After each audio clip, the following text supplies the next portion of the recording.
Anyways, hello everyone, this is MF217 with... Someone who didn't expect to be a part of a video today. And someone else here with us known as Pan, but they're no not going mic. to be able to use their mic at all, so they're just going to be in the text channel in the Discord we are in. And welcome, at long last, Banjo-Tooie. And I'm hoping I do not have to tinker the emulation settings at any point after I start with this. But let's get on with the opening cutscene and watch how exactly the game begins after where we left off 2 years ago. A little more than that, but that's my fault. Yup.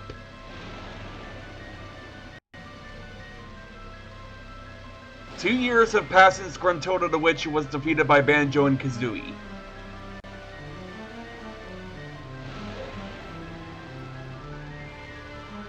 After falling from her tower, she was buried underground where she remains until this very day.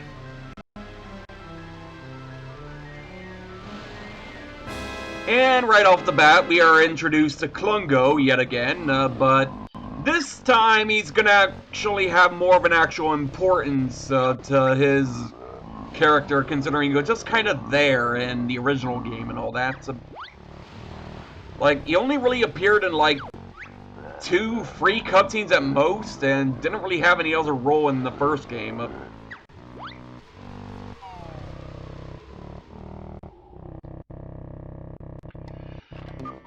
And needless to say, here we have the good old household with Banjo, Mumbo, and where's Tootie?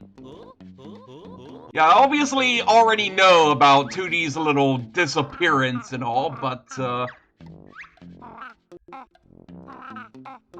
and I know he is a boss early on, Pan. We are actually going to literally get to that after this cutscene is, after we actually get into the gameplay. Well, for one, I'm just letting the intro cutscene play, because we're basically doing what we did in the previous one, where we let the intro cutscene of that play, so naturally this one goes too with that, so... Mumbo was the one that had the most poker chips, right? He plays a very mean hand. I was not really paying attention to that.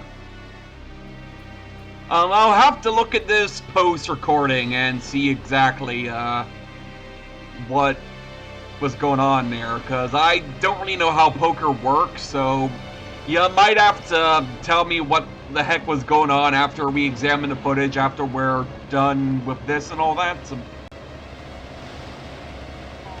yeah, of course everyone wants to slap Kazooie for being a blatant cheater and all, but yeah, trust me, Pan, she's gonna get her little karma in her own little unique little way.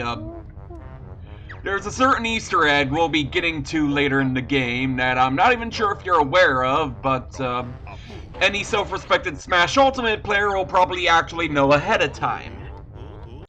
Because it was one of the secret... Bottle's hand was absolute shit. Yeah, I kind of figured that at least, considering he is the nearsighted Mo after all, so... Oh yeah, trust me, Kazooie definitely crying wolf with saying Grunty was out there and all. Like, to be entirely fair though, it's not like she was wrong, considering Grunty actually was out there, but the entirety of the past 2 years she was literally under that rock, unable to get out.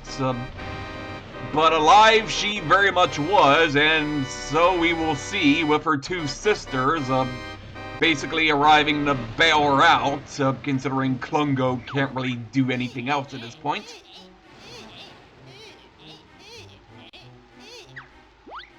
Now, I can't remember the name of her in particular, but I know this one here is Blobelda, the cat she's holding.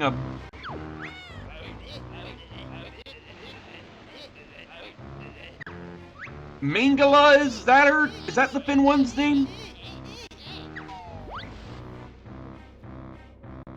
Yeah, I was wondering if what her name was, because I couldn't remember hers for the longest time, but I obviously was more than aware of Blobelda's, considering she's basically the fat one, so...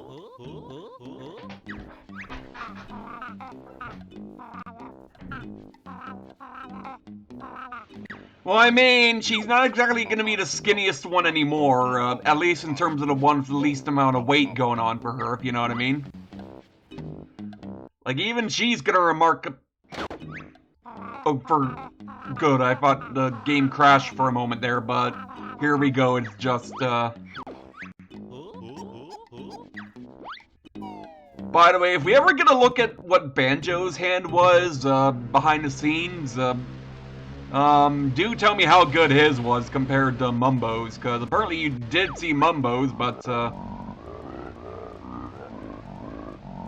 I only was able to I actually did get to see that Banjo and Kazooie's hand.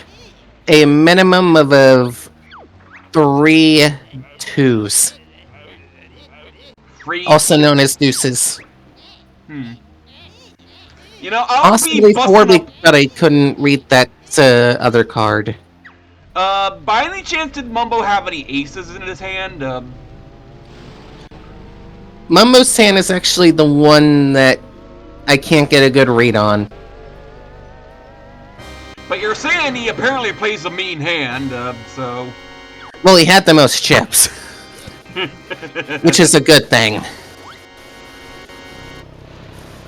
Also, I did not need that shot. Although, granted, this is where the game begins to go a whole lot crazier all of a sudden. Also, literal bone schnoz there,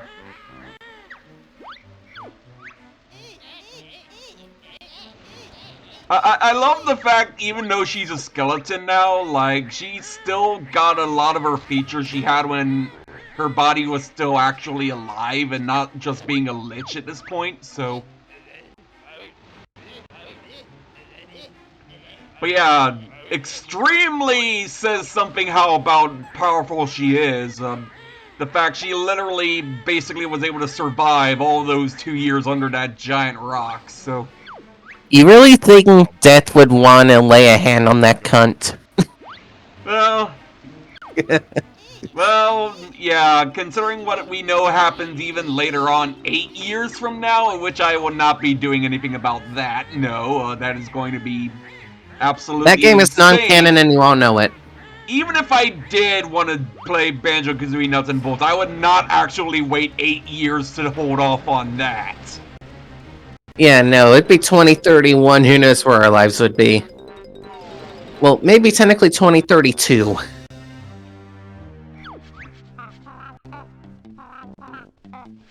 Well, I mean, the way she was given a robotic body at the very least, to make up for the fact she was literally reduced to a skull and eyeballs, at least that was something at the very least she got.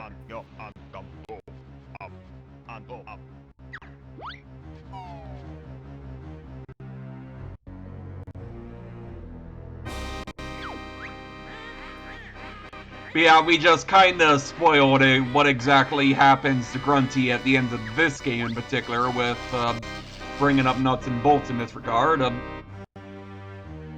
Considering she's basically, let's just say she should have stopped while she was still ahead, basically.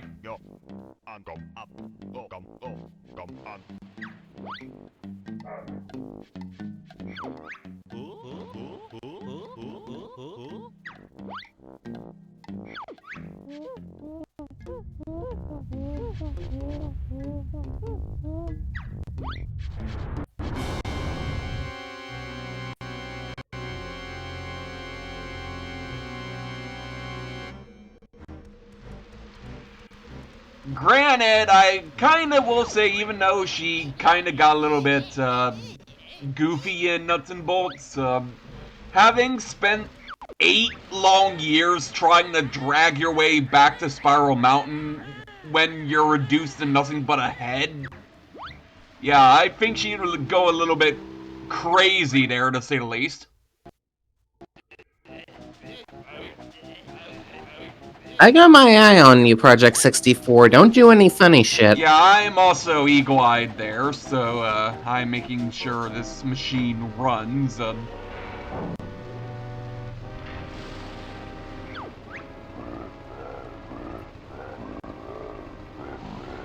And we're nearly at the end of the intro cutscene, so we'll deal with Klungo in the immediate aftermath. And trust me, him being left behind is actually going to be a bit meaningful here.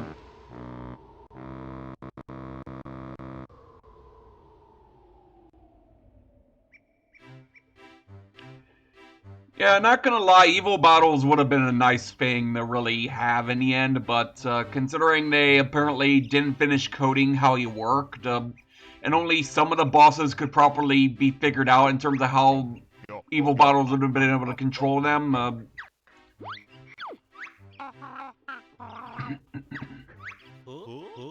You know, this... Not only is this going to result in the actual death of a character, giving Grunty an actual body count, this leaves the remaining characters homeless. And it's sadly not until Nuts and Bolts that the old house doesn't even get remotely repaired in any capacity, so... Like, we don't even get the courtesy of having at least some of it fixed in this game by the end, so...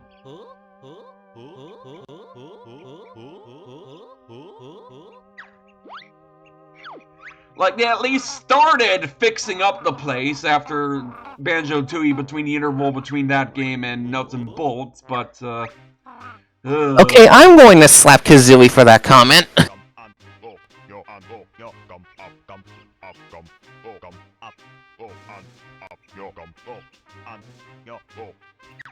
Oh, trust me, Mumbo, we'll be seeing you later a lot, so, Yeah, Marty's got this thing about 100% completion, so... And also Don't the worry. fact, he's not really in the role he used to have in terms of what kind of shaman he's gonna be here.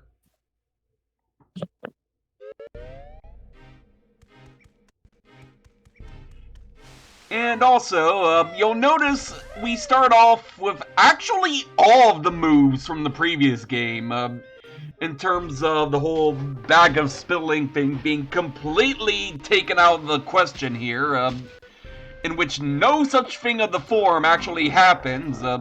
Sure, we gotta stock up on the feathers and ammo, but that just kind of goes without saying, but at least we already know what to do with them at the very least.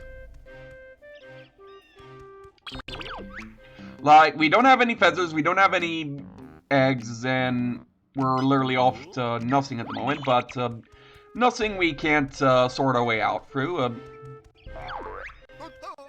And already we're getting an implication of who this lunatic is that we're going to be seeing.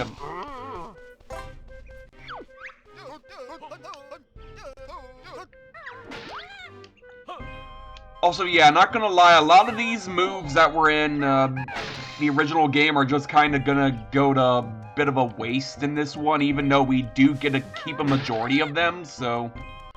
Like, either some of them are gonna go to waste big time in some of the most weirdest of ways, or some of them are going to get such a extensive amount of quality of life things going on for them that it actually kind of makes them a bit more OP than they ever used to be, so...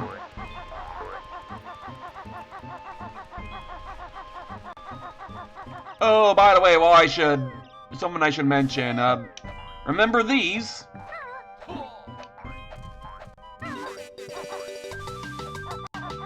Oh no, the running shoes, they're back! And you already wasted them by going into the water. Actually, it's because I tripped on that rock there, I believe, but, there's a reason I was doing that. You can actually run on water with them now. Just, problem is, Spiral Mountain isn't the best way to really demonstrate that, considering the uneven terrain here. But there I was able to pull it off for just a little bit. Oh, so if you go fast enough, those J's are waterproof. Yeah. Goodness gracious, just how many things about internet culture has changed over just 2 years alone, you know? How much things have changed in general is what you should be asking. Oh yeah, now that I mention it, you'll notice the egg stocks and feather stocks are actually back to what they were before you would input the Cheeto pages and all, but there's actually something else here. Feathers have been doubled in terms of their ammo capacity. And we can actually go in here now, considering we can actually get up here. The Wonder Ring was the only real nerf, mostly because of how fast some of the enemies are and the fact they'll actively avoid it.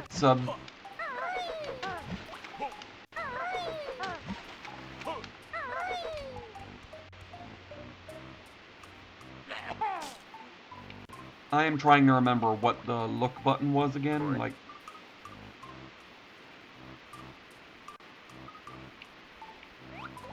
Ah, yes.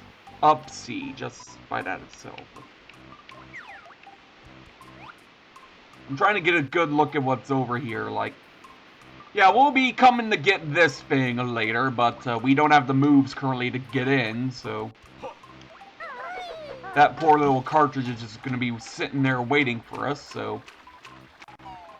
Why do we have to leave the poor little cartridge alone? What did it do? Because Stop and Swap is a bitch in terms of what happened with why Rare couldn't implement it as planned.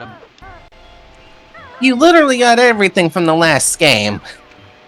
And because of how that got screwed over due to a change in hardware, with the actual N64, naturally we cannot really do anything with it in terms of something we actually do lose from the first game in that regard.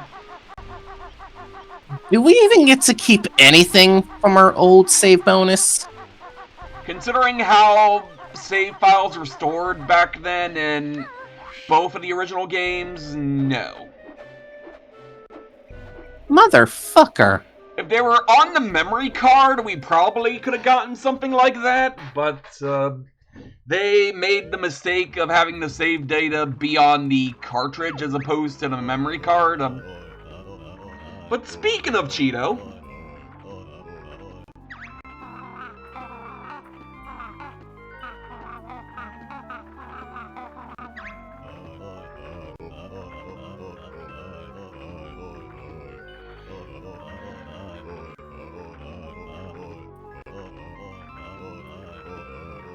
At the very least, the continuity is correct on terms of 100% completion there, so...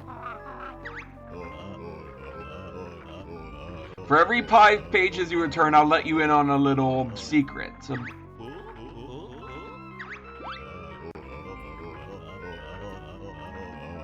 Well, at least you're being honest about it, so... Oh, here they are.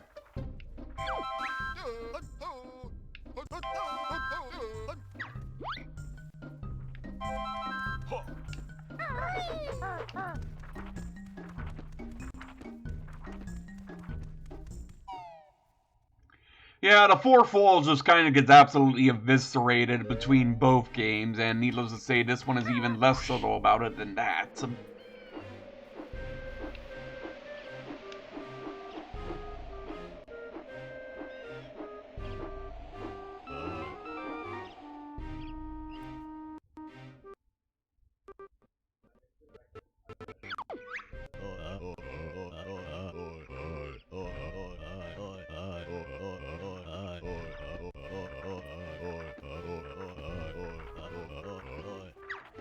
So yeah, needless to say, there's going to be an actual reason to come back to Spiral Mountain for a variety of things, to say the least.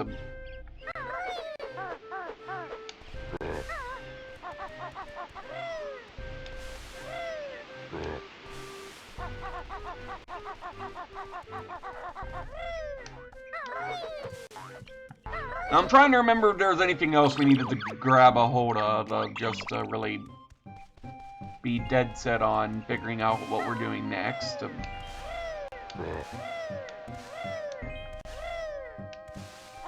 Yeah, there are a lot of red feather spawns here, apparently, like...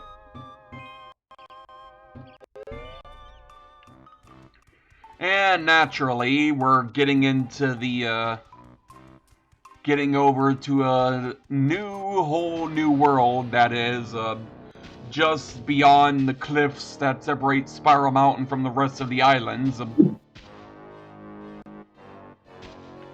And get used to hearing this music quite a bit. Yeah, whenever this music plays, that's when we know we're gonna be in for some thrashing here.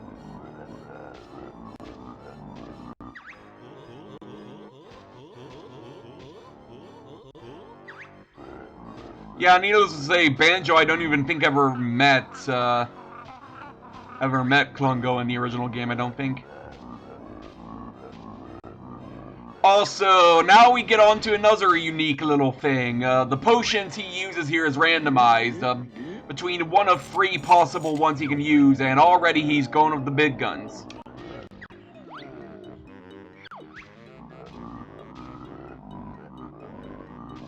Although one thing that does change between each of the 3 fights we'll have with this guy is his overall aiming ability with the potions during this portion will improve dramatically. Glad to see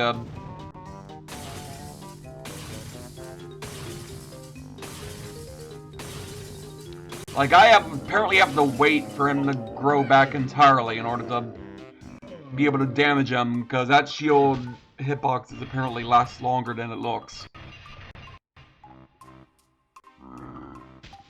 Well, to be fair, it's no final boss of Grunty in the first game, but then again, Grunty was literally the only one who actually functioned like a boss in the original game, so...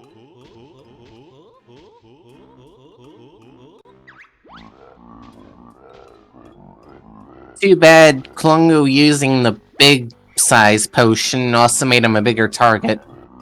And admittedly, it's going to actually cause me some trouble later on, because the other 2 possible potions he has are rather a lot more difficult than that one, and to be honest, getting one of those 2 out of the way first would have actually made for a better thing for me to manage to pull off, so... Well, the game said no, you're going to suffer.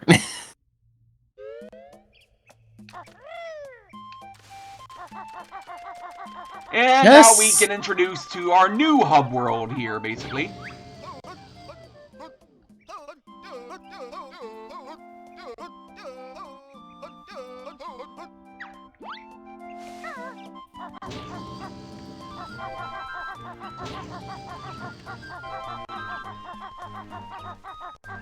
So you'll notice all these houses. We just entered an area called Jinjo Village, for the record.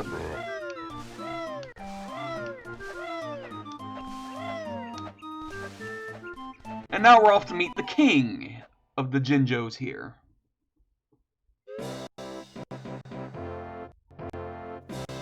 King Jingling.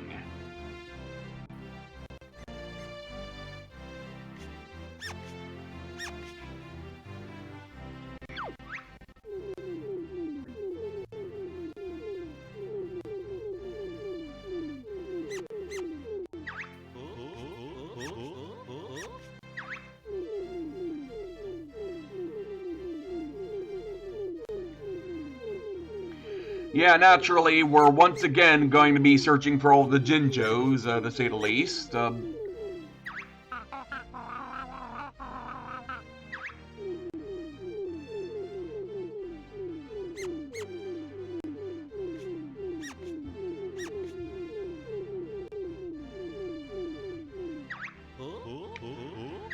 Honestly, though, just the fact getting the Jinjos all back in order will not only give us Jiggies as rewards, but, and also kind of ties in with how the Jinjos were ultimately the one who bailed us out in the final battle in that first game, so...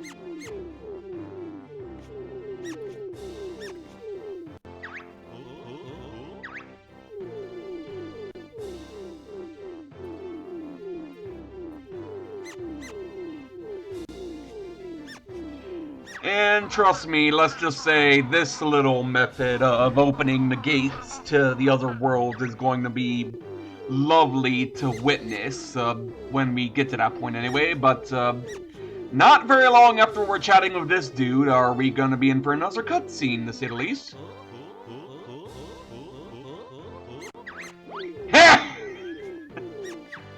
That was utterly uncharacteristically savage of you, Banjo.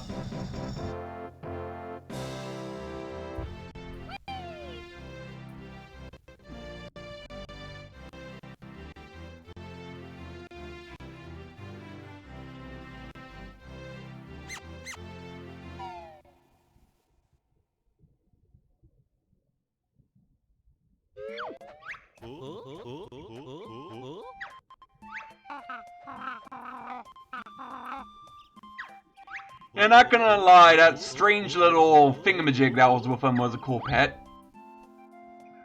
And now we get to Meanwhile here.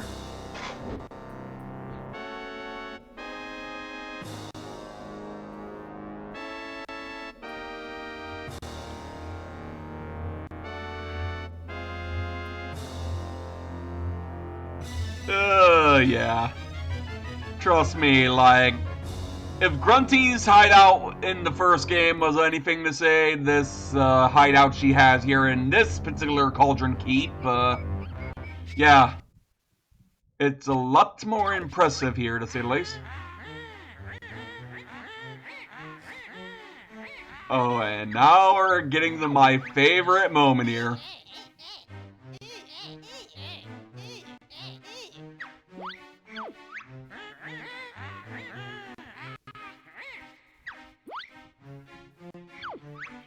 Yeah, so much for the rhyming that was in the first game, because Mingala basically went straight to the point and told Grunty to knock it off or they're not gonna help.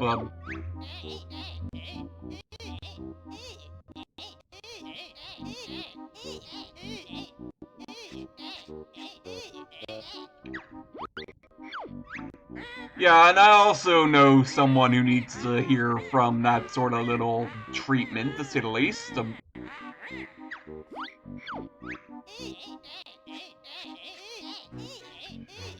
So yeah, they're naturally going to need a lot of life force in order to be able to regenerate Grunty's body, so because she's not slim, they're going to need a lot of it, and needless to say, her first choice in victim here is the one who actually gave us a head start to ultimately allow us to get back at her in the first place. So not only did she start up with the game with a kill count, but now we're getting to yet another kill count here.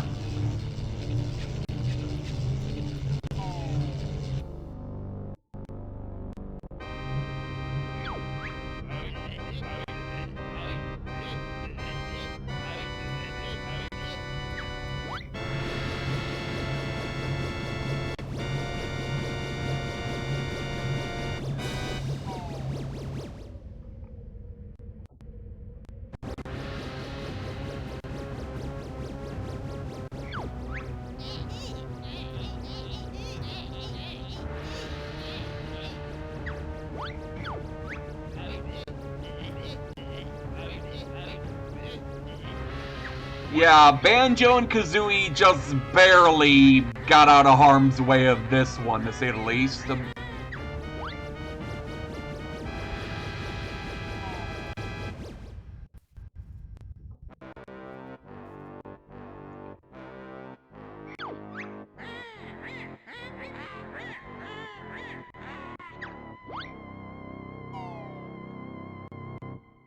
So yeah, in terms of intelligent characters, the kill count is currently up to 2, but including that little pet of his, it's free.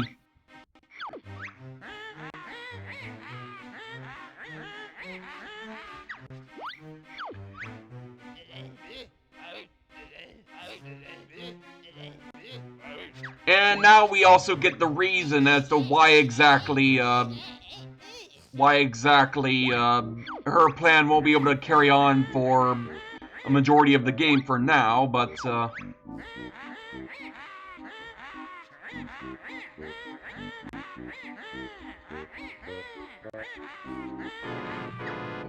But yeah, needless to say, for her plan to continue, she's going to drain the entirety of the island all at once. But had she been able to just do it in portions, she would have actually gotten some progress, but needless to say, that's not what she ended up choosing to do.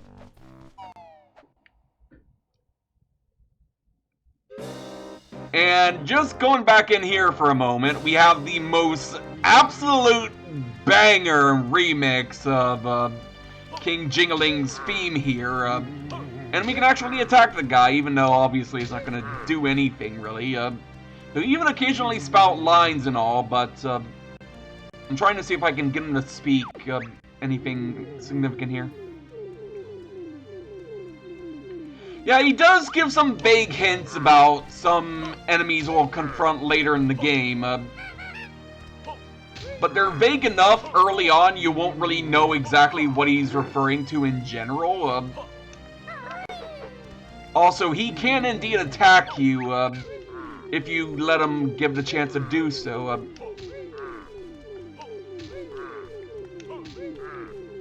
And naturally, touching him also damages you as well, so best just avoid that for the time being.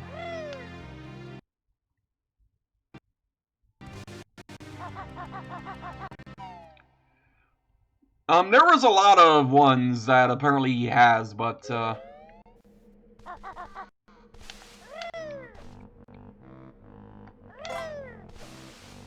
at least there's the honeycombs that are on the sides of his castle here. I could use to regain my health back real quick.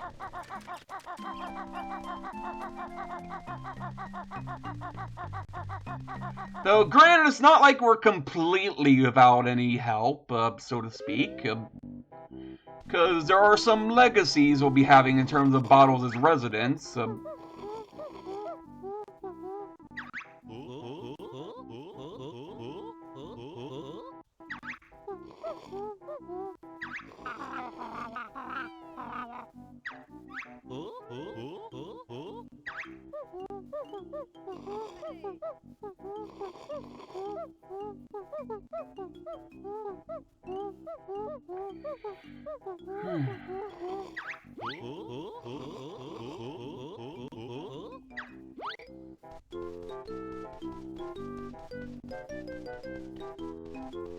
And needless to say, we get to have a word of this little guy over here, because he actually gives us something super important.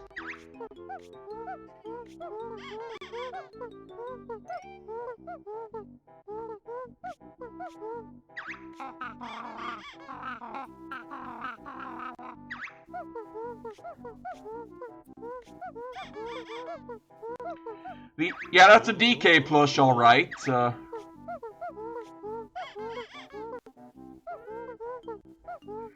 But yeah, now we can zoom in and out with first person, and speaking of which, some other cameos while we're at it. If you recognize this one by any chance. Jet Force Gemini. Never played. Yeah, I played a brief bit of it, but I haven't really gotten a chance to really get better at figuring out how the controls work.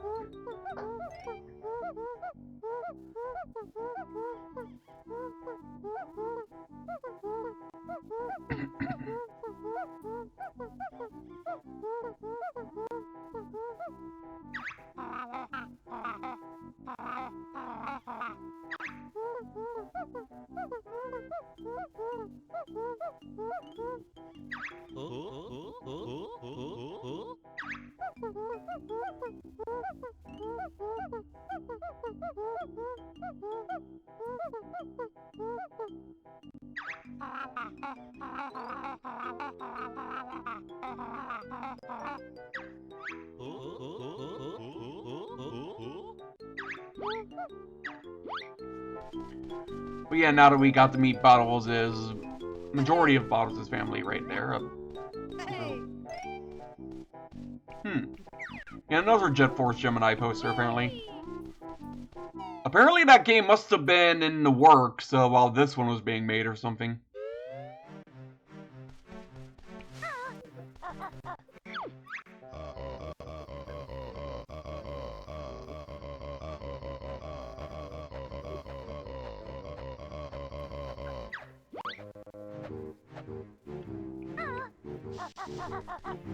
Yeah, there's feathers that spawn right on the molehill where Bottles' house is.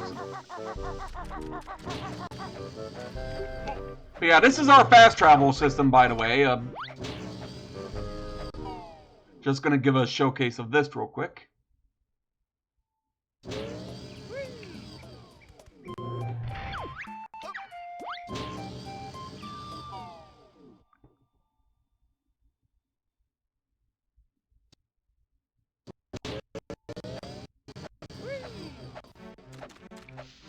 Oh, and for the record, we actually have a Jinjo up ahead, but like with Klungo's potions, the Jinjos in the order you find them in are also randomized, and depending on how that goes, it can either make or break how quickly you can get through the game overall. Oh, so this game is a speedrunning nightmare. It's a randomizer's fever dream, if anything, so... Except the randomizer is actually built into the fucking game. Oh, maliciously so, and imagine if there was a modifier for that, you know? I'm surprised I haven't heard of anything like that of the sort for Banjo-Tooie, you know?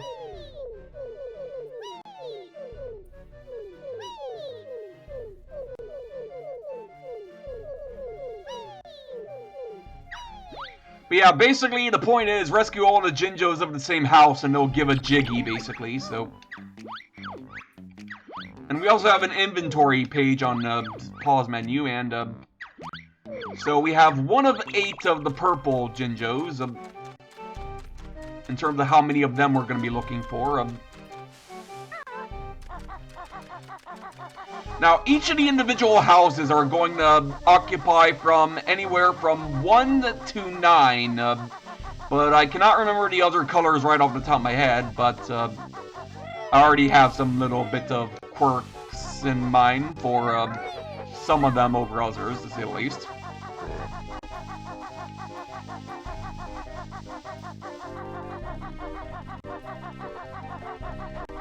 Yeah, is there anything around here before I go? Oh yeah, the claw swipe from the original game is no longer in this one, for the record. Like the original claw swipe attack when you press B and do nothing else when standing, that's no longer in this game. It's been replaced by a more beefed up version of the move where Kazooie pecks.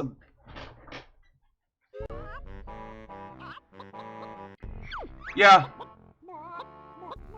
And this is, so to speak, where some of the Stop and Swap eggs are going to be returning from, but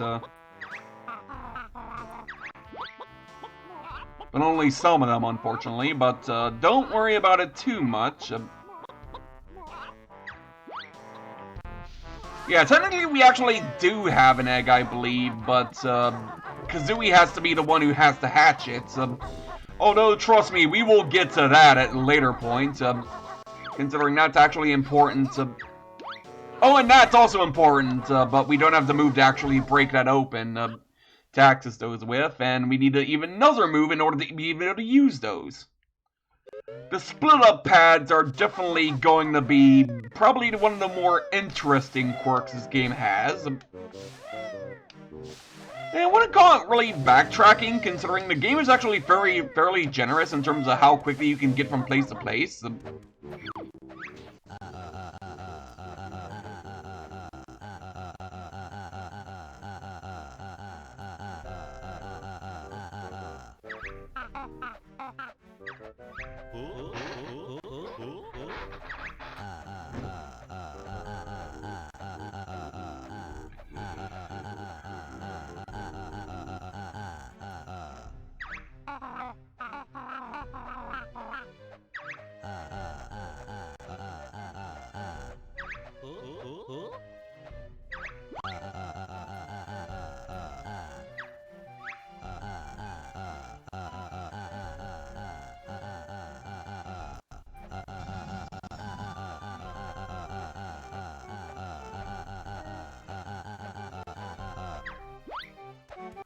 Yeah, needless to say, there's actually a significant load of side characters in this one compared to the original game as well. So there's an actual sort of lore building going on here, basically.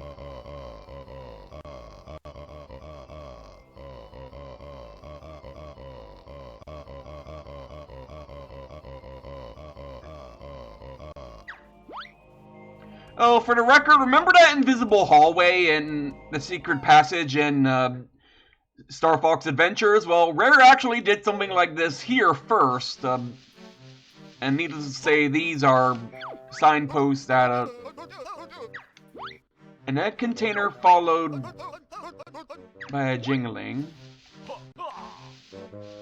Now, I don't know if by any chance these witchy worlds where fortune may smile upon you. I already know what that's referring to.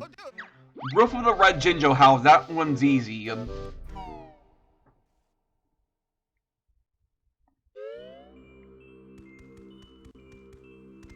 Yeah, naturally, you kind of have to sort of be in the know about that little secret passageway to get access to it as early as I did. And needless to say, I didn't go over this in the original Let's Play, but there was a mini-game in Banjo's house you could play that basically foreshadowed what we would be doing here, to say the least.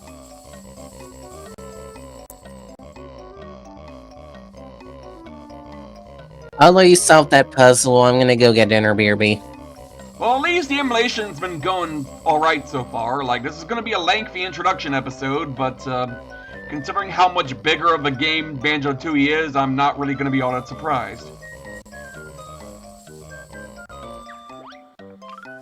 Oh, and even though there's a timer, there actually is, from what I remember from years ago, a mercy thing in mind if you fail the minigame too much and run out of time too often. You'll actually be able to play a version of it that has the timer removed for the moment.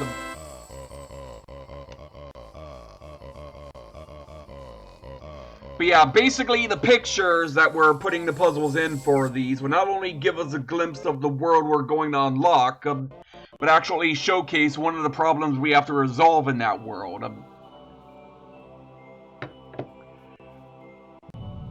But yeah, needless to say, as I was saying earlier, the way the worlds are opened up in this game are just absolutely something to actually genuinely behold. So behold, the power of the mighty Jiggy Wiggy.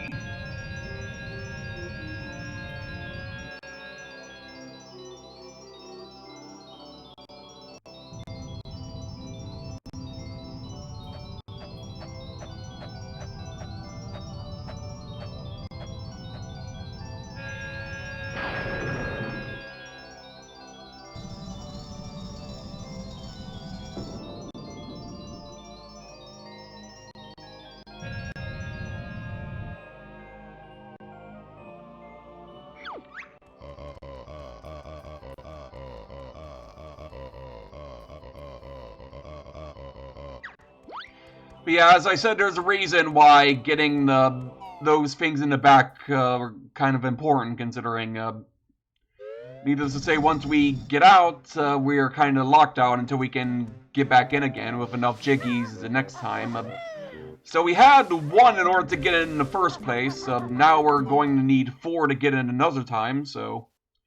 Also, considering we actually keep the jiggies this time, as opposed to using them on the things to actually put the puzzles in, we actually have a higher amount of jiggies we need to get for each individual world overall, so...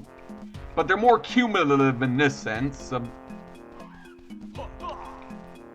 Yeah, right, I keep forgetting I need a certain, need the transformation of this world to be able to get that, but, I am trying to remember where exactly everything is.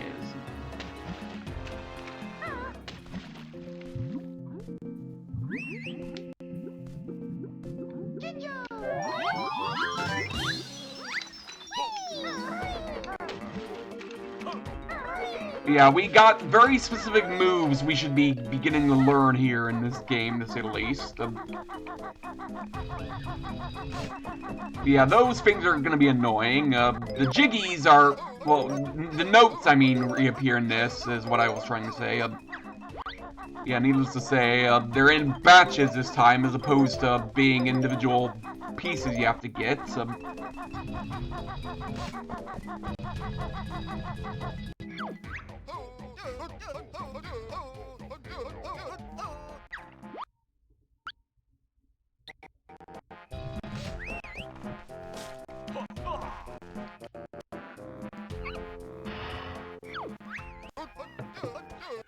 And here we meet my favorite character in this entire game, good old Jam Jars.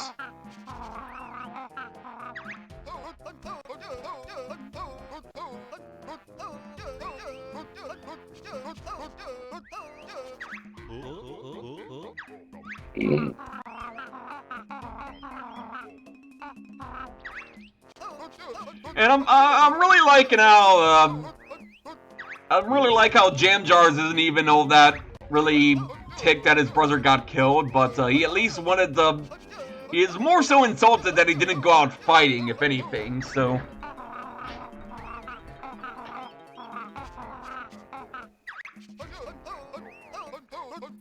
And Jam Jars is not exactly kidding when Bottles only knew novice moves compared to the ones Jam Jars is going to teach us.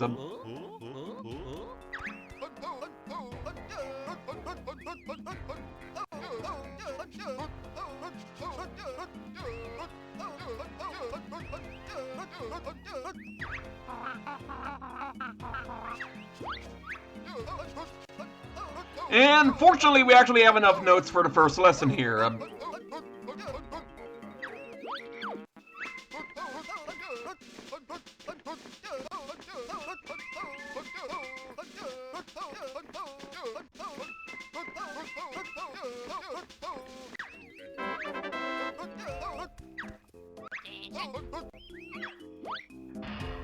Also, there's a lovely little Easter egg that his little molehills there will occasionally have.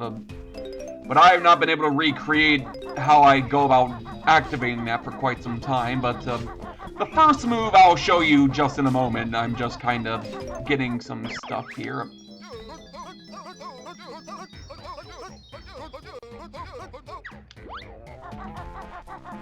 Considering right now my biggest concern is getting the notes that are scattered at this. Well, actually, you know what? It'll probably be. Wait.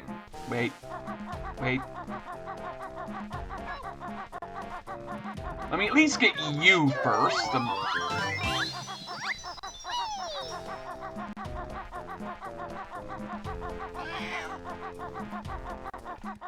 Let me just double check if there's actually anything up here to start off with.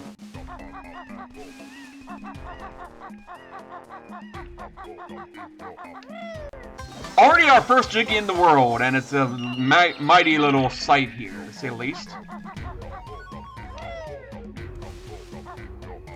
The place is huge, just from what we see so far, like...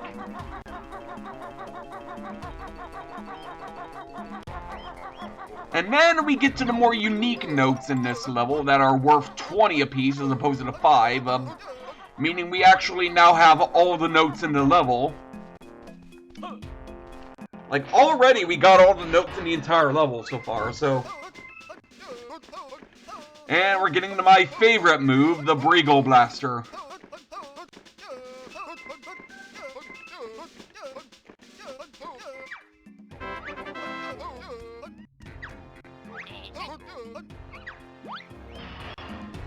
Like, I swear, I want to know the odds of getting him to trigger that little Easter egg of his.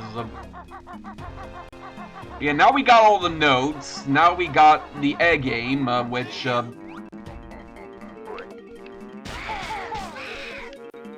that was a close one. I could have screwed up if I not remembered how to fire them real quick.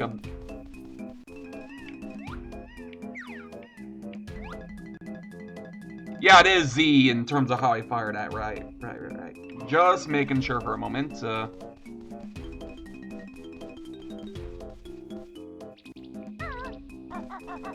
Gonna see if there's anything over here we can get prior to us needing whatever the... Yeah, we're probably going to need the other move here to really get that, but we can at least deal with these guys first.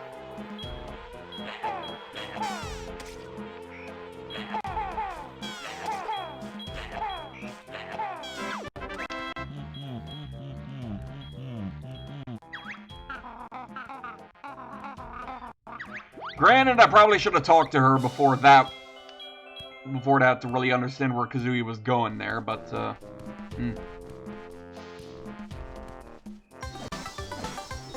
Yeah, there's a honeycomb piece, alright, but we cannot currently get to it at the moment.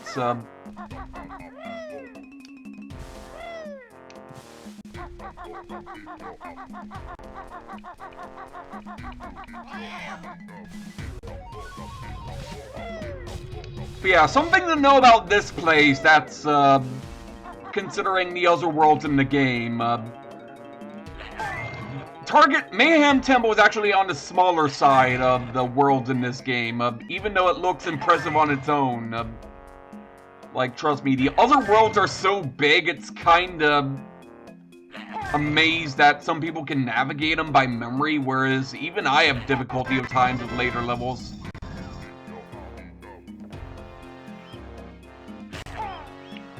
And I am completely getting that. Yeah, the stealthy ones are gonna be in a special pain for me, because I'm gonna have to remember if I have to do any tinkering with the analog and the controls to really do anything about that. So. But yeah, we have 2 stealth-related ones in this, but first we gotta talk to this guy and first be able to access the door upstairs. But even then, we can't currently get to that at the moment, so we're going to hopefully try dealing with that one last, should we have the option to do that.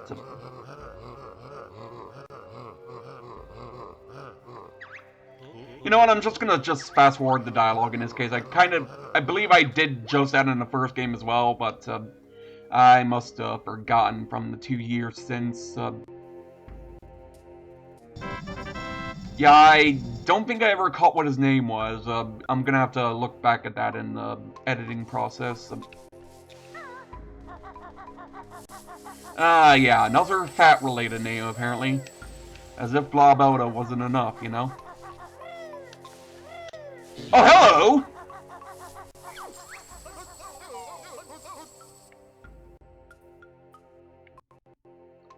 Already got our first honeycomb piece, nice.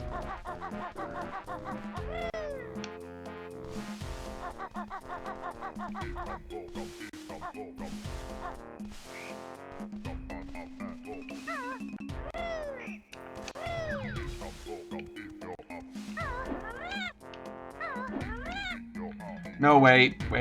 I'm goofing. There's I have to do something specific in order to open.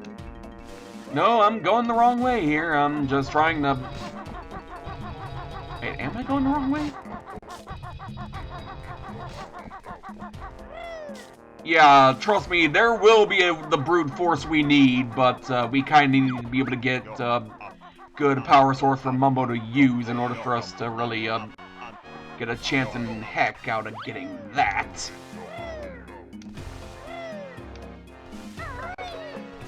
Yeah, trust me, but right now we gotta actually get the power source for Mumbo to use his mighty magic whip, so... And find me in the Alps, cause I cannot apparently remember which way to go to get to the other portions of the world. Like, I don't know how I must have forgot it, like, either I'm missing somewhere,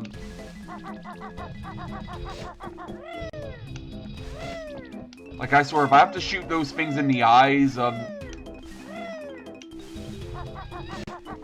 Wait.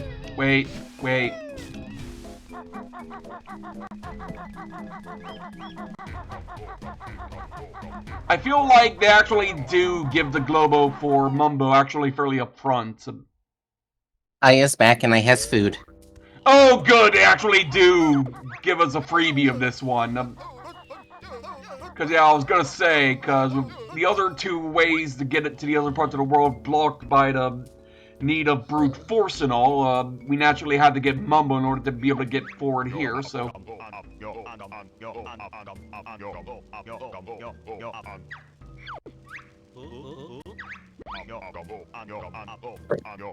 Fortunately, we only need to pay once for him to have use for the entire level, so... But for every other level, we'll just need one in order to power him up for that, so... And needless to say, we actually get to play as him for a bit.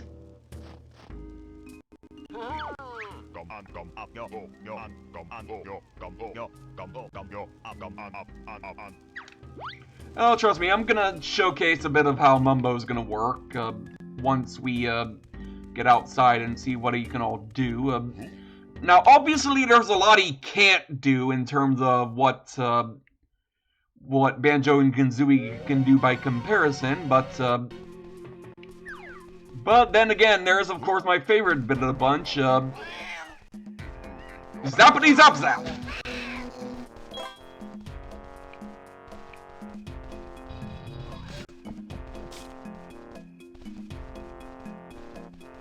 And also, naturally, I gotta keep an eye out for these guys here, because those guys are gonna...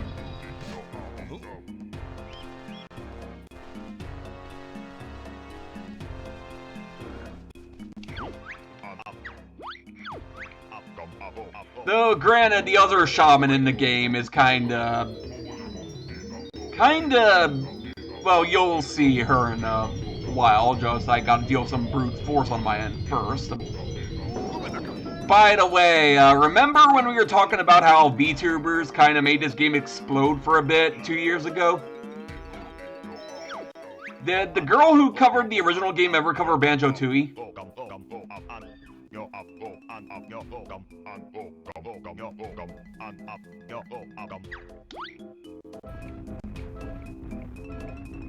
Actually, I probably should have just kicked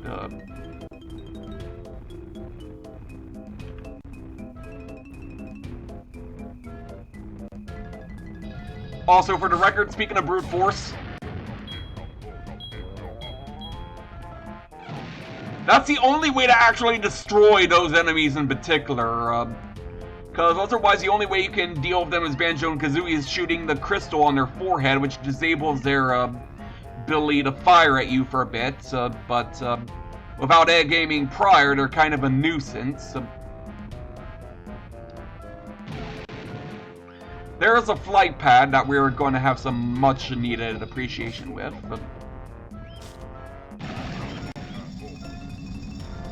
And trust me, we're going to be activating the giant another time, but you just kind of have to return him to where he is right now, because there's... I don't think we have enough time to pull off what he can do elsewhere, but...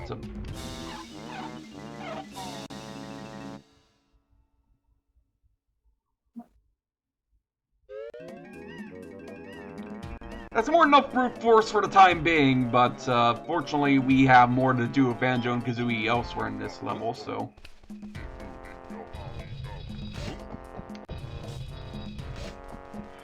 I do believe we will need the giant again at another point in this level, but I could be wrong about that.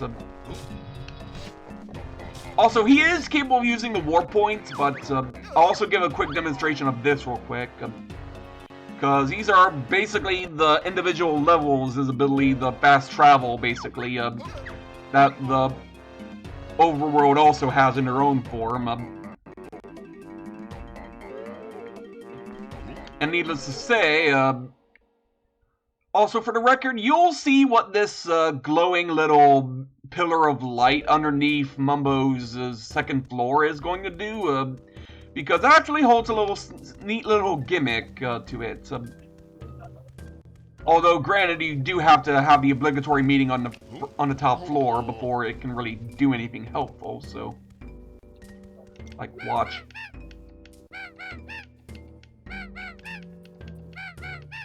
Like, I'm trying to remember how to do this right.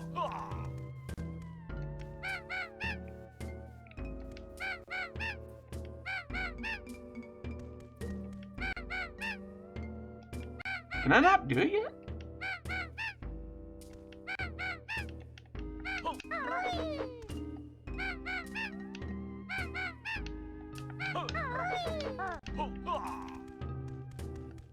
I forget, do I need to press a certain button to do this? I'm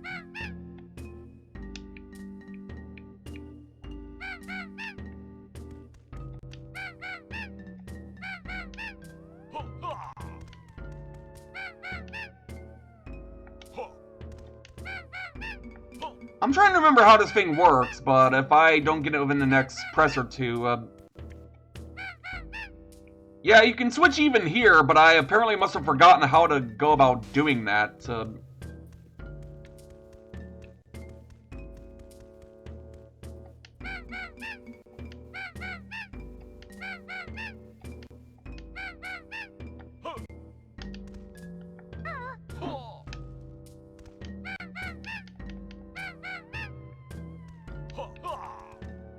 Okay, considering that's gonna get me nowhere for the time being, I'm just gonna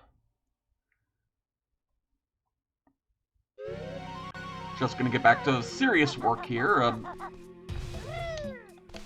And considering we actually do need to warp to somewhere else real quick, fortunately we already can go there, so...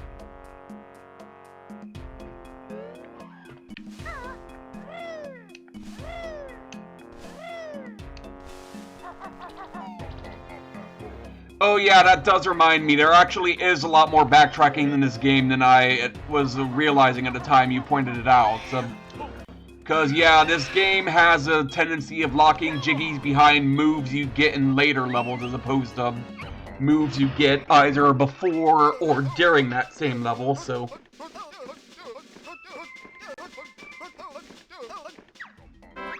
But yeah, this is just a major quality of life thing he has going on here for, ledge grabbing! You're one step closer to being in Smash, Banjo, and, oh boy, yeah.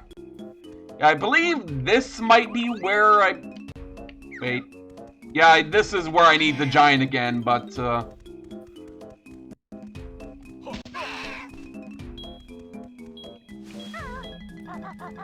Actually, there's a warp point here, so I'll just get that first before activating the giant, because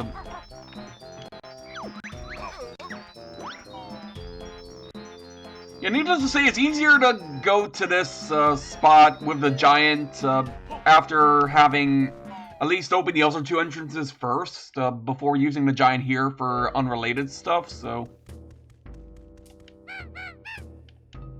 Ah! I actually got it to work here!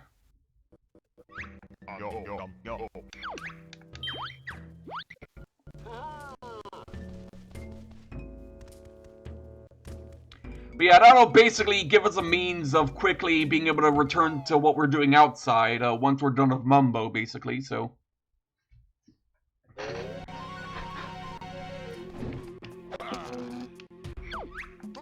I'm gonna warp to the world entrance here, because that's actually a little bit closer to the giant than where Mumbo's house is, so... Yeah, that's a flight pad, I can clearly see that, so...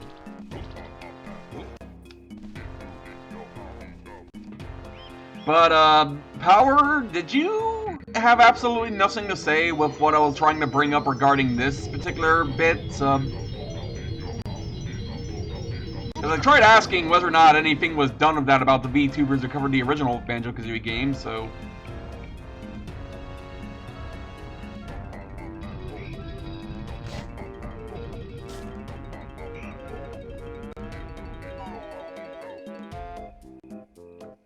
Is Power still there?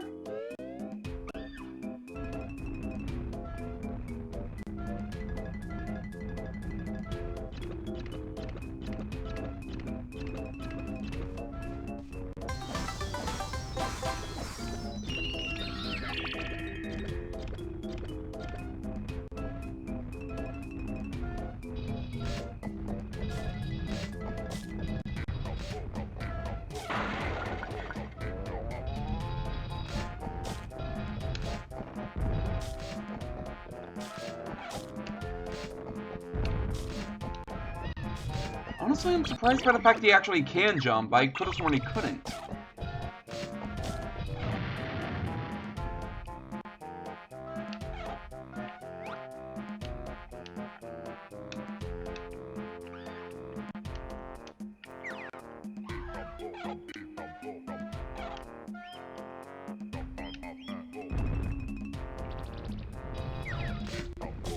I can't remember if there's a quick way to cause him go back to where he was before, but I just sort of ran the time route there, but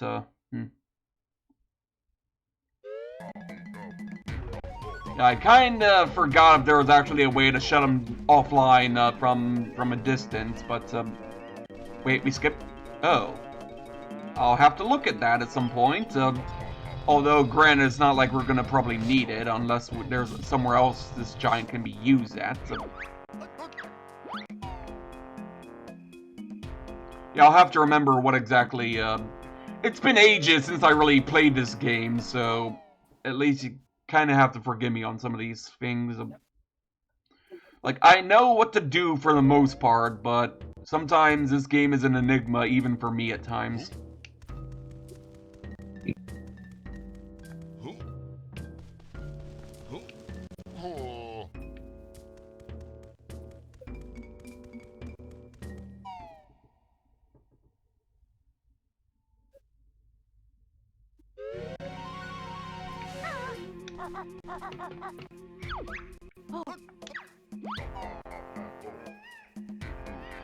Okay, trying to remember if there was anything else noteworthy that we had to do before we really deep dive into what we can really do here,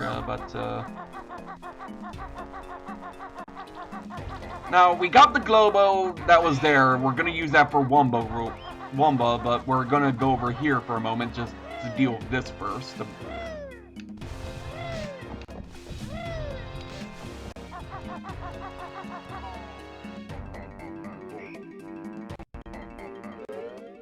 Because if you're wondering where the Treasure Castle equivalent is for this, welcome to the Code Chamber.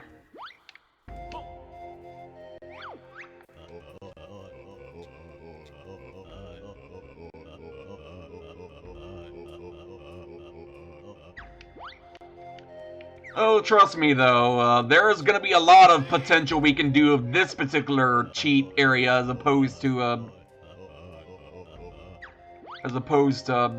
the one we had in the original game, so... Unfortunately, Grunty's not going to be able to punish us for any of it, considering she doesn't seem to even realize what we're even doing in this regard.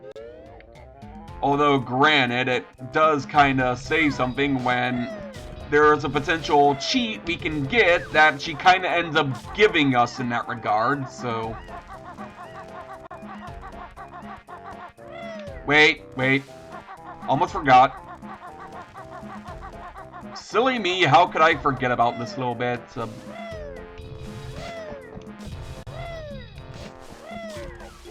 Now then, shall we boop the snoot? Oh no, not pooping the snoot! Yeah, this one's gonna be...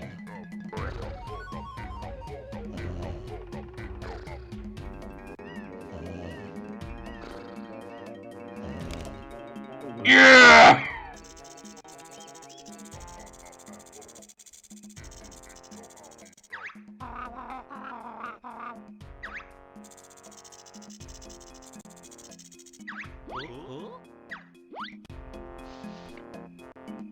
Yeah, needless to say, Yeah,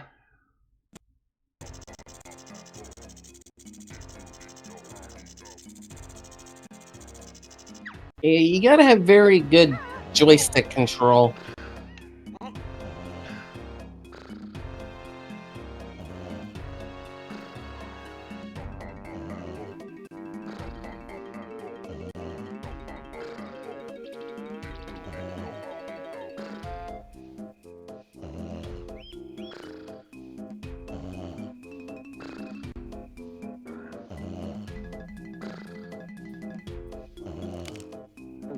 and that one kinda... That was my beat with that one, because I had to try to aim myself to make sure I hit the Jiggy when I got close enough, as opposed to colliding with him, and that would kind of throw me off in that regard. Yeah, needless to say, I never wanted to emulate this game if I didn't have a key controller. That's why, for the most part, the early channels, my early stuff on YouTube, avoided the Nintendo 64, because I didn't have any sort of controller at the time. Yeah, pressure sensitivity is a very big thing here.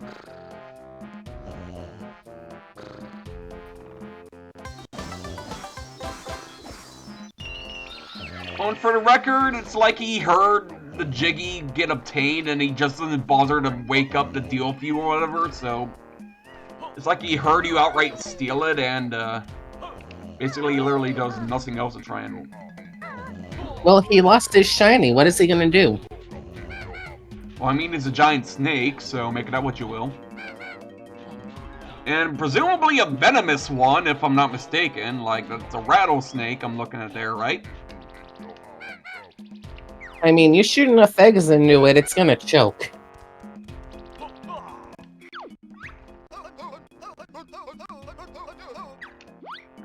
Okay, so that's the tip Jam Jars gives for the sneaking thing of the movement and all, so...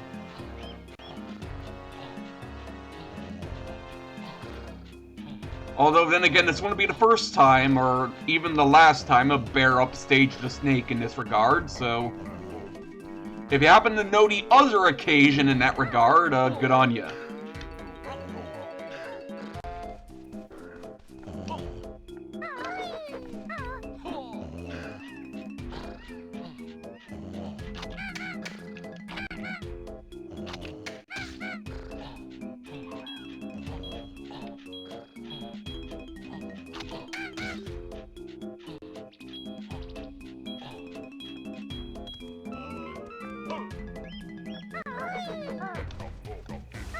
Okay, now we go to Wumbas. Now we go to Wumbas for this. I hear the two magic words, but I will not say anything about them. Pardon? You know what I'm talking about. Yeah, I know, I'm just playing dumb just to be consistent with the good old Banjo here.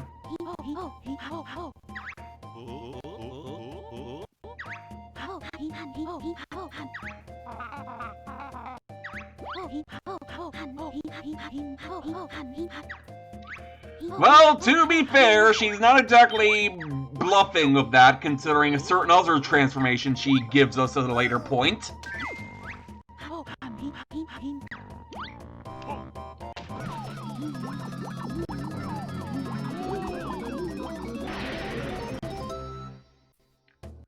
Also, something that's a step up from the transformations Mumbo had to offer with the first game, every single transformation, as far as I'm aware in this game, actually has an attack. Well, with one exception, but for some reason I don't even know why that's an exception aside from something else you can do with that transformation, but yeah, the one who can't attack is actually my favorite of the bunch, a baby Tyrannosaurus. Well, technically it's not that one that's the favorite, it's actually the adult Tyrannosaurus you can get a hold of. That's the favorite there, but wait. I just realized there was someone at the entrance I wanted to grab before we move to the other area up here. Whoops.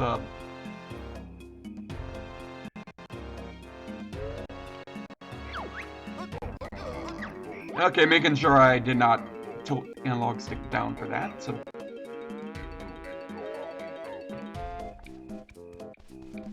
Yeah, I know. I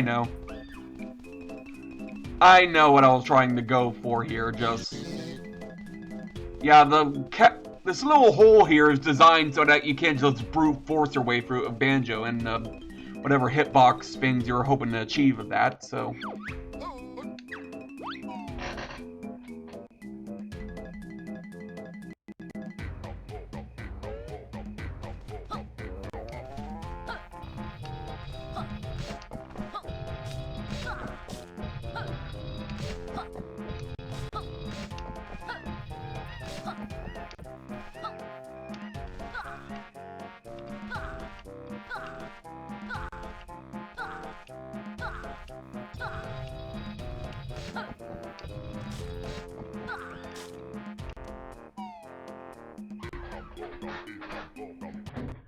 And now we're going off to this little lovely spot here, the prison compound.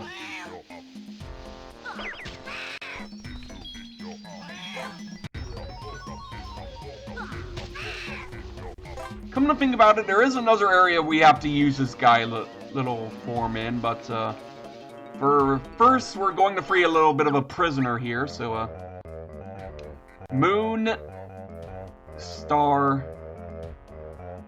Sun, Star, Star.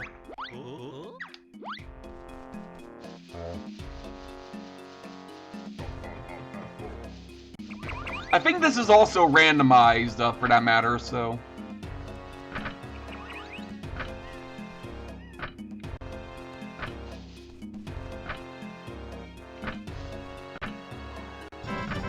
Oh, I did get it right. For a moment there, I thought I didn't.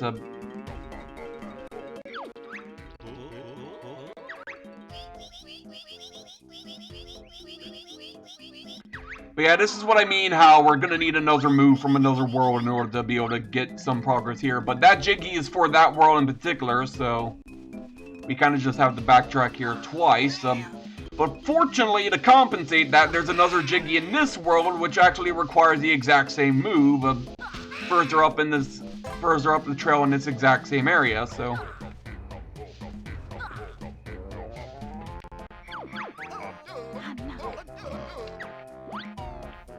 Yeah, I do believe there is one more warp pad we have to take into account here.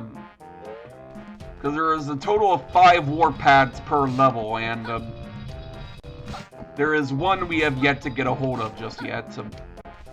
But trust me, that one will be the most reliable one for, well, at least for this little guy, to say the least. But the only reason we didn't get that warp point prior is because we needed this form in order to even get to that one, so...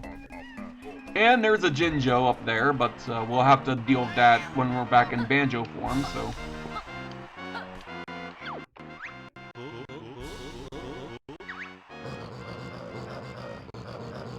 Needless to say, this was a guard saying Banjo can't enter, basically, but even though they're basically blatantly aware that we're trying to disguise ourselves, they're short on players anyway, so they let us in anyway, so...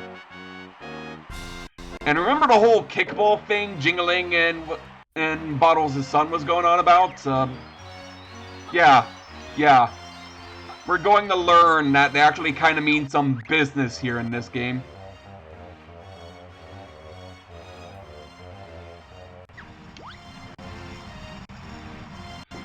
And I believe I should be good enough to remember how to do this on my own without having to deal with the training courses, but if I do need to do the training courses, I might have to just take some time out of my hand to do that. So.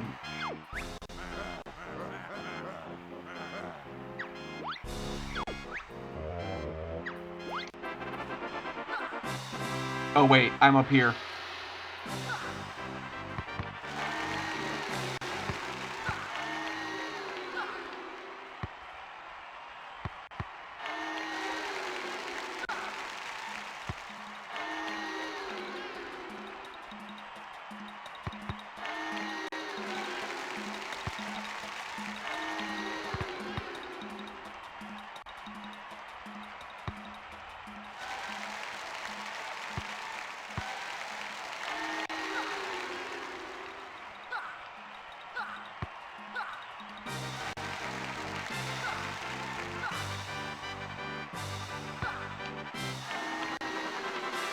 Okay, fortunately I was able to win that one rather fairly easily, but I did have to kind of realize what the controls were for a moment there.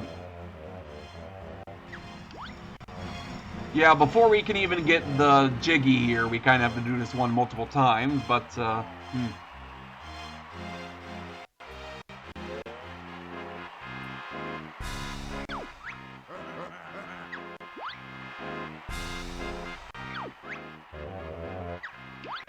And it also introduces us to a few of the...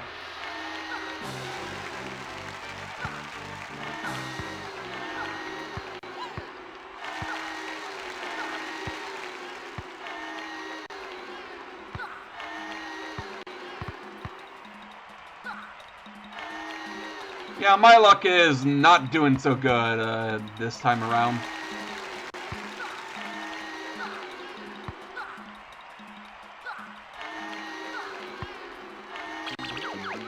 And needless to say, there is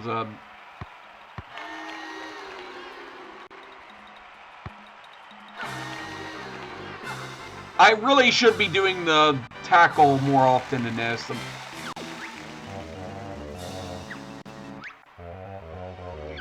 Yeah, I know I can sabotage them with the red ones, but I kinda also tend to have a tendency of forgetting what spot of the court I'm on. So that kinda gives me to a little bit of a false start, if you know what I mean.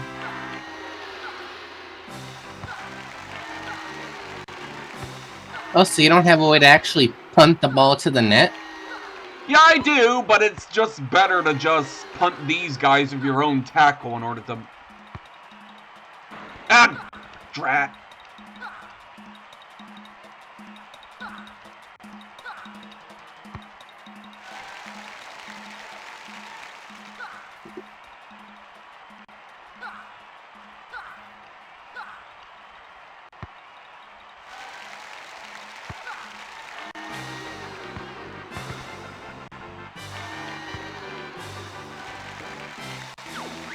Ah! A tie for first doesn't count as a win? Apparently not. Well, fuck you, game.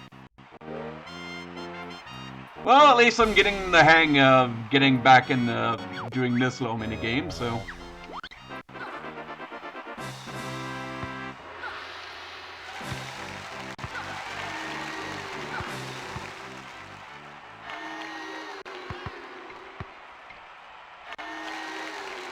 Well, I shoved the red one into reds, so...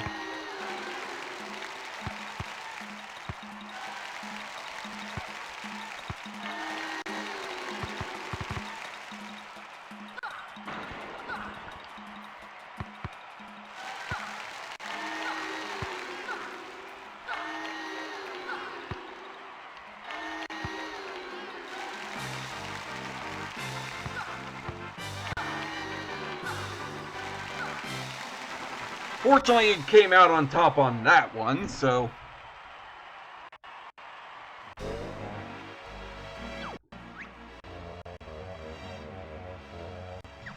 You know, kinda stuff like this makes me wish Davis and Flame Dramon were here, you know?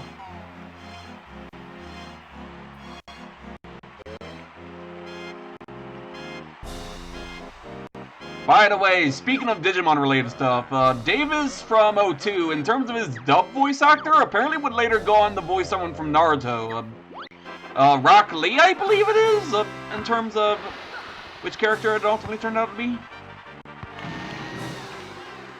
Oh yeah, and we can actually directly attack the other players of the bombs that are being...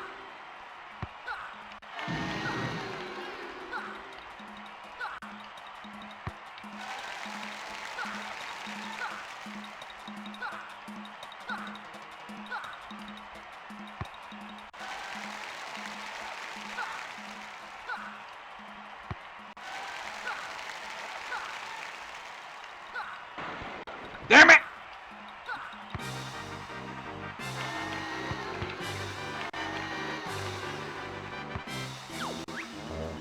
Oh, you little cheap little prick! I was snubbed of that one, but,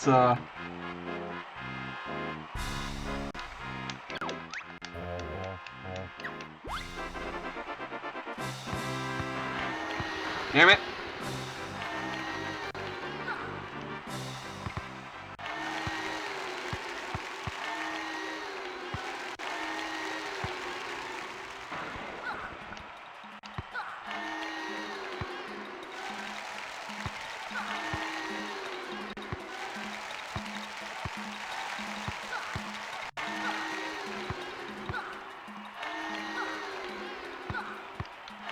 Damn it!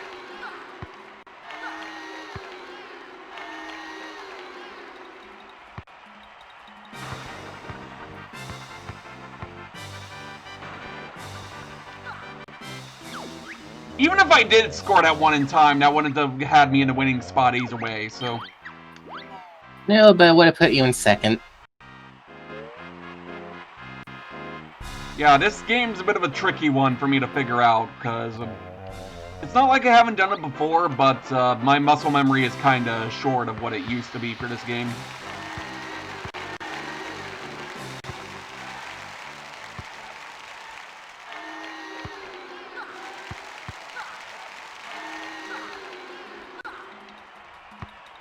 So the other ones can charge if they want, but apparently they don't do it often, so...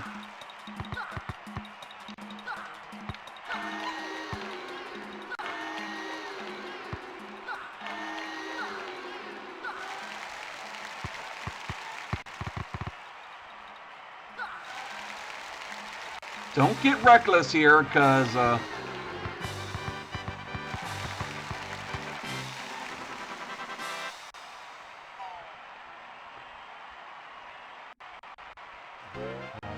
basically, yeah.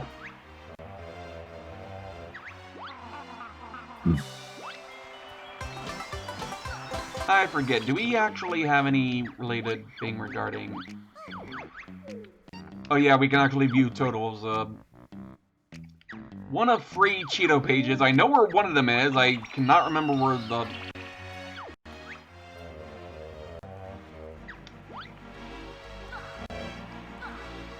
I know where one of the Cheeto pages is, but I, for the record, do not remember where the third one is at the immediate moment anyway, but we might stumble upon that one not for long from now.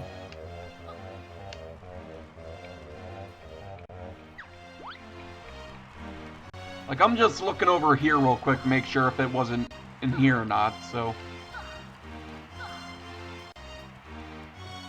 Now, was there anything else we needed this form for, or are we good for now?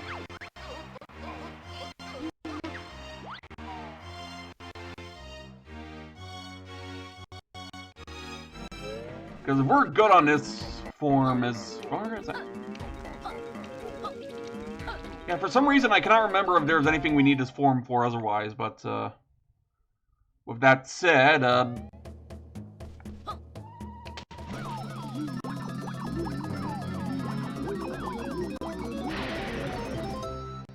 back to Baron Bird we are.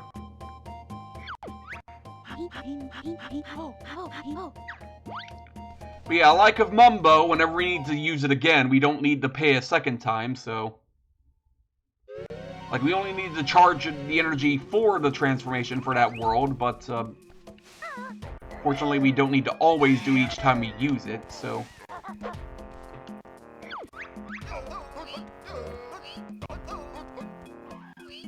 I am trying to... Yeah, let's go to Prison Compound. There's a few easy jiggies there to get a hold of.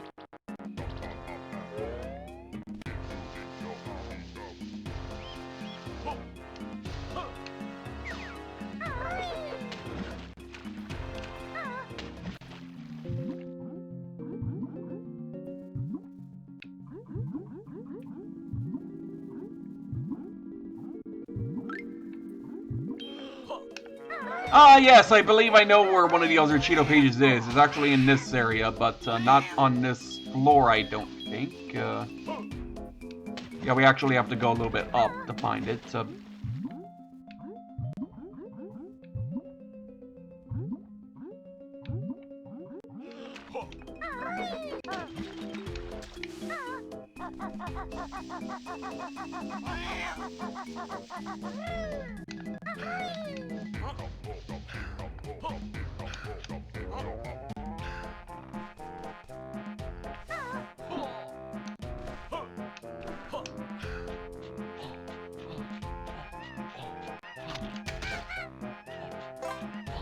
Good thing I even remembered that guy was there, so...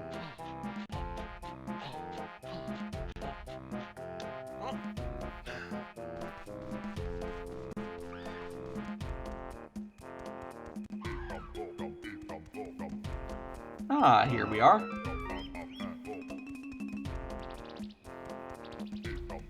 And trust me, we'll get that Jiggy that's located there, but we just kind of can't right now.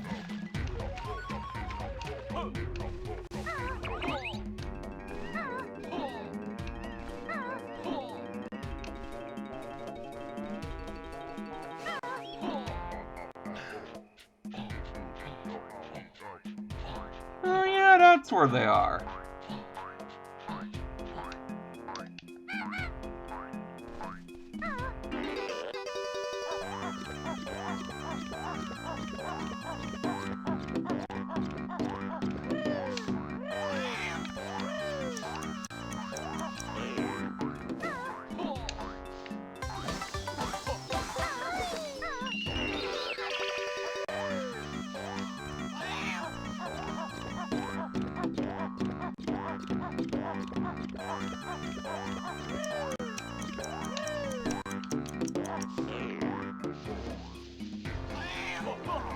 We got as much as we can do in this part right now. And there's a deliberate reason I am saving a certain spot for later, because I want to get most of the other stuff out of the way first.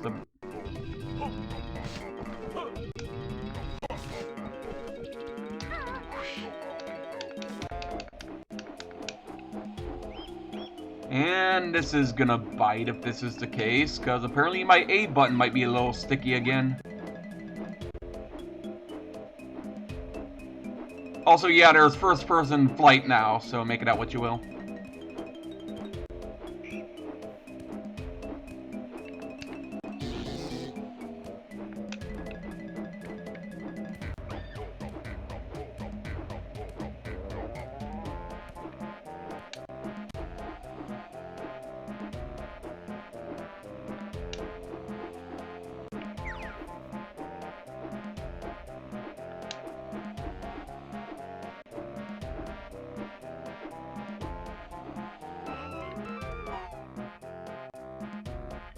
Now, this one's gonna be a little bit nerve-wracking for me in particular. We're going to take back what the guy had, so... And this also opens an entry to what we don't realize at the media moment is actually one of the later worlds. You'll notice a complete change in the tone of the music, and just as a general thing.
Like, somehow we can literally just do that right next to the caveman there and just not wake him up with that, but stepping on the branches, on the other hand, yeah.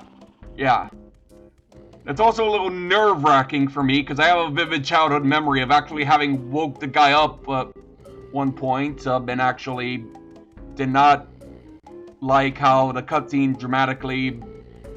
me at a young little age of me at the point, And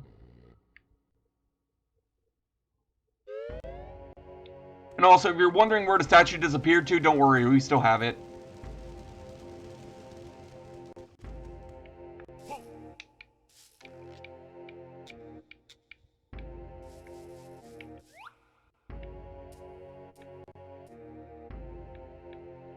No, I was gonna say, do we have anything here that we're looking for?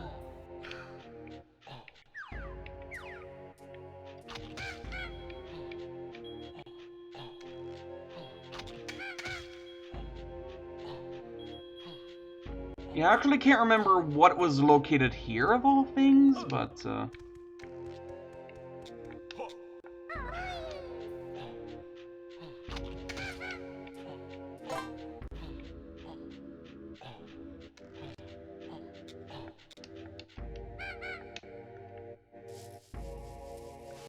Huh, so there's actually a way to...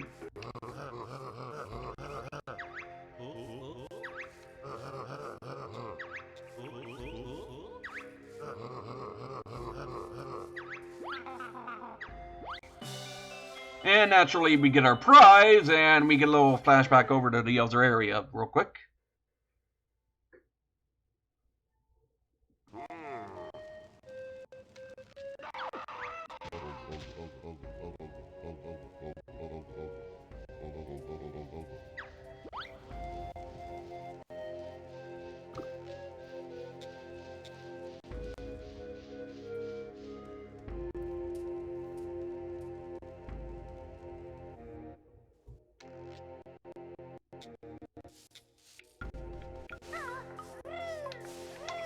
No, it wasn't there, it wasn't there. It was over here.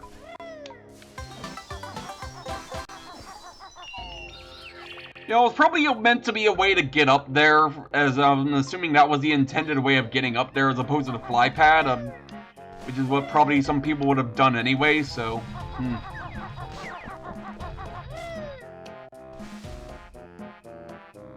I am,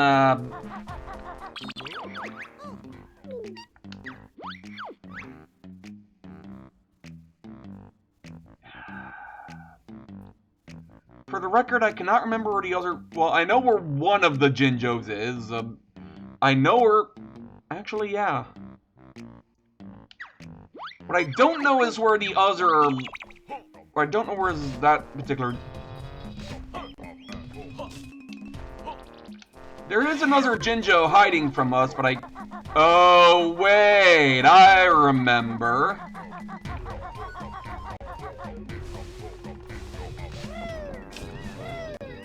Had me fooled there for a moment, game, but fortunately I remember.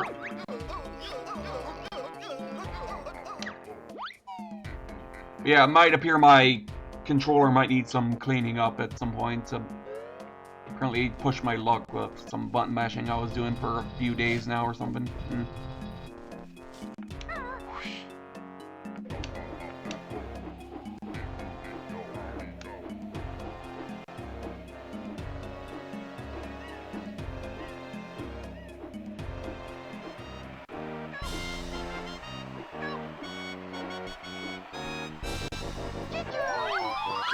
4.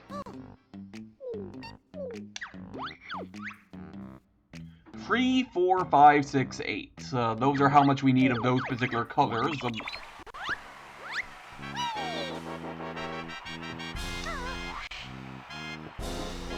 By the way, since there actually was another level intended for the game, but it got cut because there was little time they had left in development, there was going to be an entirely other Jinjo house that would have been worth 10, but if I'm not mistaken, that was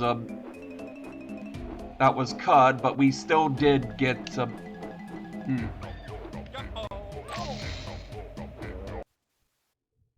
Just let me land, like.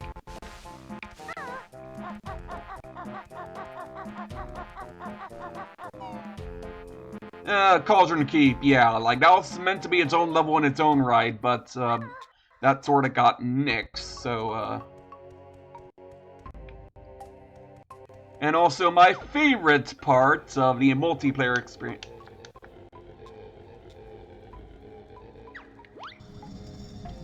Okay, the A button's beginning to be a little bit finicky of me at the moment, but I'm gonna try and push through as best as I can.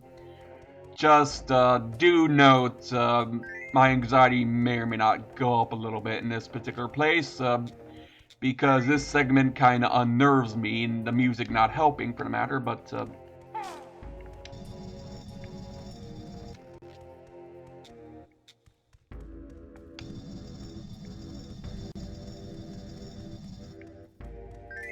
Well, I mean, she technically did kill the other 10 Jinjos that would have been in the game, because, she did bulldoze their entire house, so...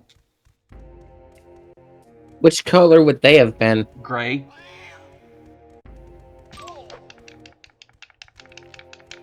Come on. Why do I keep forgetting that the shoot button is Z for some reason? Like, I have no idea why I keep doing that.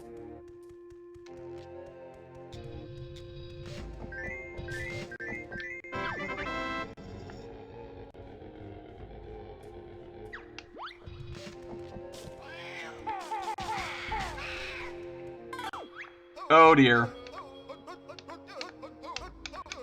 Oh dear.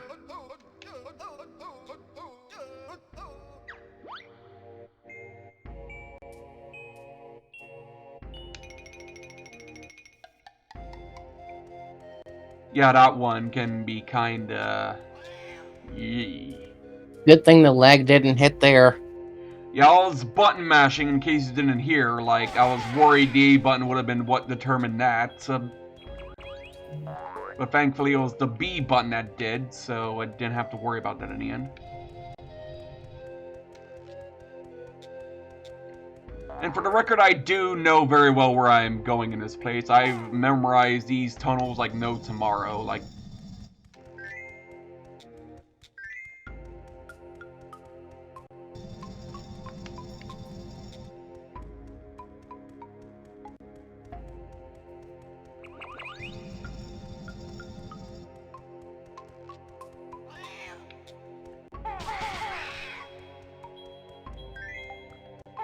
it would have helped if we had the melee attack for this point of view sooner than getting it later on, but we'll have to deal with that as it comes, I'm afraid.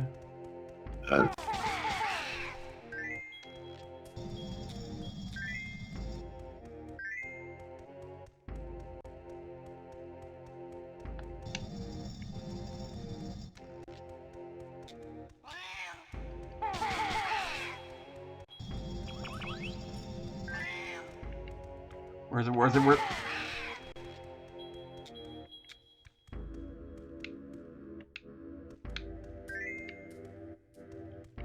Crept up on me a little there. Oh,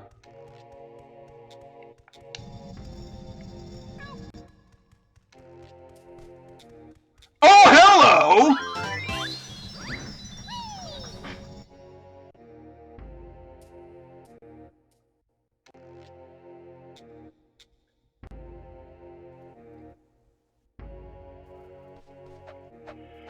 Yeah, we did indeed hit the jackpot of this one, so to speak.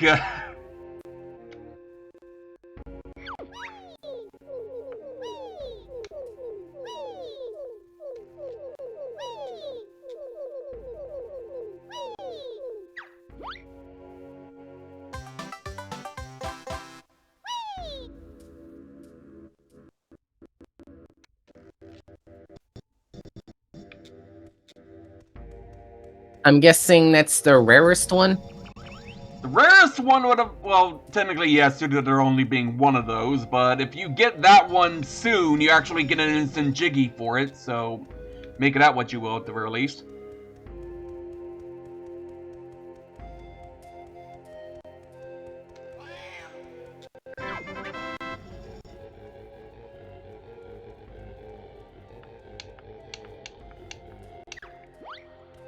Okay, I'm gonna have to have this A button checked out at sometime after recording here, but first things first. Please tell me I'm the right one for here. Yeah, the slightly secret chamber. After this, we only have one more Jiggy remaining. Well, technically two, but you'll see what I mean by why I said that one that we'll have to come back to this level later for, but as terms of the second last, that is where the actual highlight of this is going to be.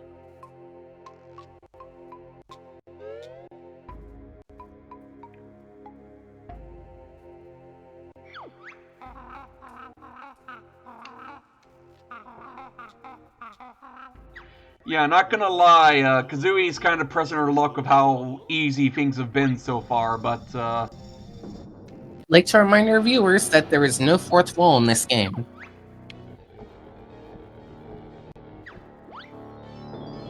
And this is just one of the bosses that was the most dreadful for me as a kid because I didn't know how to strafe back then, so...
Lag, lag, lag, lag, lag.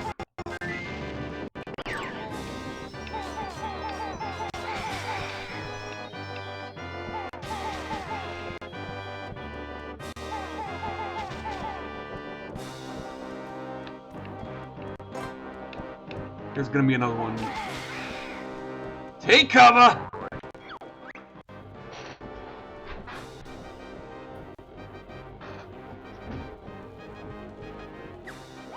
Fortunately, we're already in cover, so...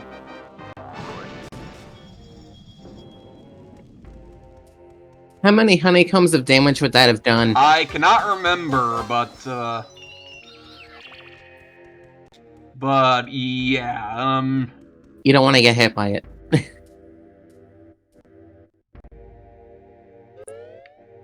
That's what you're trying to say. basically. By the way, you might be wondering why I'm taking this little secret passageway. Not only is it a quicker way back to the start, but there's another reason here.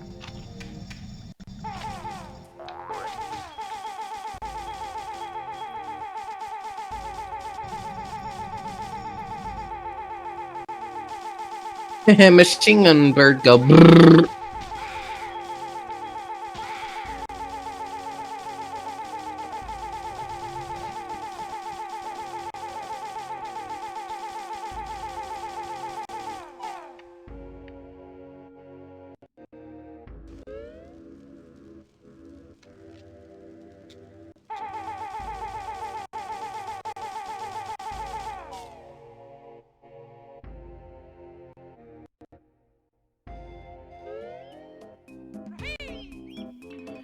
And I think with that said, we went off to a very good start on this.